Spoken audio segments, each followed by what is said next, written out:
The doll screamed before the house did.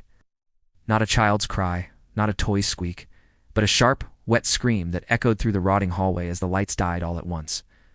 In that instant, I knew stepping into the old house had been a mistake I would never walk away from.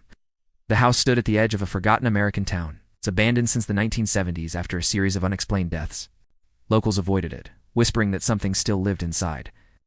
I was drawn by curiosity and a camera, hoping to capture atmosphere for my Horror Ambient channel. The front door opened easily, as if the house had been waiting. Dust floated thick in the air, and the smell of damp wood and decay clung to every breath. In the center of the living room, beneath a broken chandelier, sat the doll. It was old, porcelain-faced, with cracked lips frozen into a smile that felt wrong.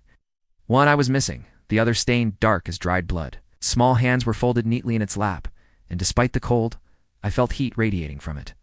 As I stepped closer, the temperature dropped suddenly, frosting the air around my face. The history returned to me then.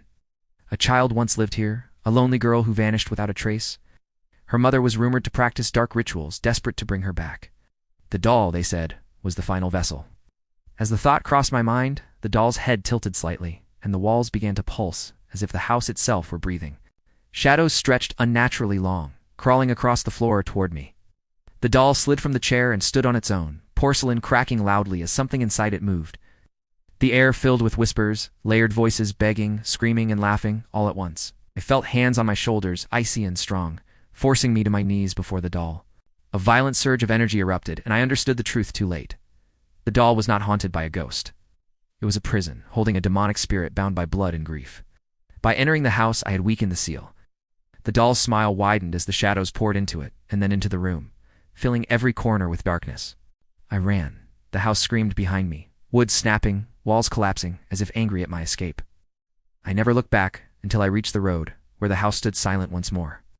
When I checked my footage later, the final frame showed the doll standing in the doorway. "It's missing," I replaced, staring straight through the lens. That house is still there, and the doll is still waiting. If you want more terrifying stories like this, don't forget to like this video, and subscribe to Horror Ambient, and stay out of places that want you inside.